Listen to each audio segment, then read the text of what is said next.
কালীবাজার রাস্তা জাম লাগবে কেন? দেখুন কত বড় সড়ক, একবারে এক দোকান দখল, এই দুইটা দোকান, এই তিনটা দোকান, অর্থাৎ 3 স্তরে দখল করে রাখা হয়েছে।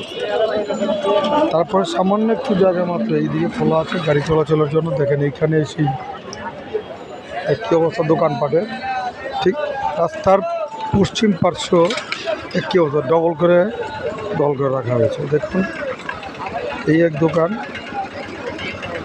আবার এই এক দোকান, আবার এই এক দোকান, 3 স্তর করে দখল করে রাখা হয়েছে। এত বড় রাস্তা, যে কারণে এই জ্যামের সৃষ্টি হচ্ছে, দেখার কেউ নেই।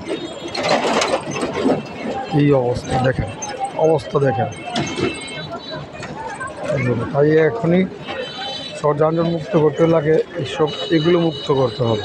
আর নইলে দোকানপাট 3 স্তরে দখল করা হয়েছে, তিন পর্যায়ে। দেখেন অবস্থা।